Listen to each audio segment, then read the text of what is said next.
Bonjour à toutes et à tous, c'est encore Elliot Hippo et je vous...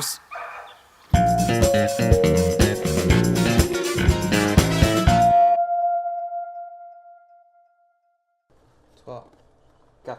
Bonjour à toutes et à tous, c'est encore Elliot Hippo et je vous souhaite naturellement la bienvenue dans ce troisième et dernier Daily 16 Team. On se retrouve en extérieur malgré le mauvais temps car la maison est remplie d'êtres cherchant désespérément un endroit où se reposer. Vous l'aurez compris, la nuit fut longue et épuisante. Mais nous revoilà partis pour un ultime jour de production, de programmation, de communication et de frustration. À l'heure où vous regarderez cette vidéo, la Game Jam touchera bientôt à sa fin, prévue pour ce dimanche 30 juin 2013 à 20 h. Il est donc grand temps pour nous de vous montrer du concret. Ça tombe bien, on a ça en stock. Tout d'abord, le concept. Nous avons eu de nombreuses questions, enfin, quelques questions... Bon, une question concernant le rapport entre notre jeu et le sujet. Et c'est Antonin Adeline, notre chef de production, qui va se charger d'y répondre. Bien le bonjour à vous tous qui êtes confortablement installés derrière vos écrans. Petit rappel pour ceux qui nous auraient manqué, Tango, donc, qui est la vidéo qui est également le thème de cette Game Jam It's Playtime, est un court métrage d'animation réalisé dans les années 80 par Zbigniew Rybczynski. Voilà, lui.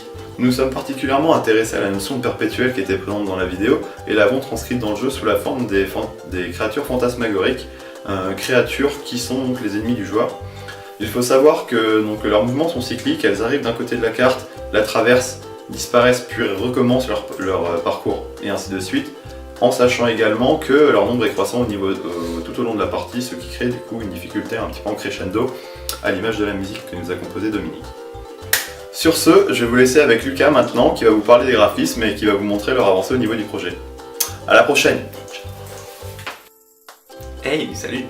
En ce qui concerne le graphisme, alors qu'est-ce que j'ai fait hier? J'ai fait pas mal d'animations, donc des sprite sheets des personnages qui vont se déplacer sur la map, à savoir le personnage que le joueur contrôle ou alors les shapes. J'ai également réalisé donc le fond, donc à savoir le terrain de jeu et l'écran de jeu. Et depuis hier soir, je fais tout ce qui est titre, HUD, fonctionnalités que je continue en ce moment même. Et je vous laisse donc avec Elliot qui va vous parler de la musique. En ce qui concerne la musique, Dominique Charpentier a désormais terminé de composer les principaux morceaux du jeu. Et nous avons maintenant terminé de notre côté de savoir où les implémenter. Nous avons donc un morceau pour l'écran titre,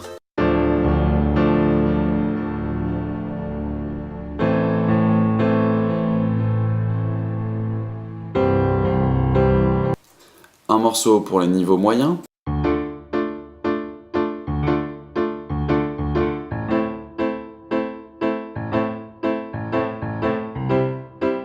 ainsi qu'un morceau pour le niveau difficile.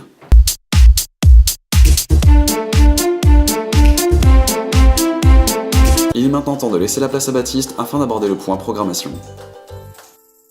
Bonjour, c'est Baptiste, je vais vous parler un peu de programmation. On a passé une très longue nuit à essayer de mettre en place tout ce qu'on voulait pour le jeu. Il y a des choses qu'on a réussi, des choses qu'on n'a pas réussi, c'est le jeu. On va essayer de se reposer un petit peu pour être encore prêt d'attaque cet après-midi et pouvoir continuer d'améliorer le projet. On a réussi à rendre le jeu jouable. On a un proto à un joueur. Le multijoueur devrait pas trop tarder. Pour ce qui est des difficultés qu'on a rencontrées, on a eu pas mal de problèmes des hitbox au niveau de la cohésion entre les pixels. Et pour tout ce qui était aussi affichage des scores et de différents points qu'on avait besoin pour voir si le jeu fonctionnait. Ça nous a pris pas mal de temps et pas mal de temps sur la nuit surtout. Donc je vais vous laisser pour aller me reposer. Merci à vous de nous suivre et puis on compte sur vous. Mesdames et messieurs, nous arrivons maintenant à la fin de cette ultime Daily 16 Team. Merci à toutes et à tous de nous avoir suivis comme vous l'avez fait. À ce propos, la totalité de l'équipe tient à féliciter comme il se doit Pablo Cruz Lara pour avoir découvert les origines du nom de la Level 6 Team. De notre côté, c'est sous le soleil que nous allons continuer à nous arracher ce qui nous reste de cheveux. Merci encore une fois de votre soutien durant la totalité de ce projet et on se dit à très bientôt j'espère. D'ici là, portez-vous bien, prenez soin d'internet et des chatons, commencez à connaître la rengaine.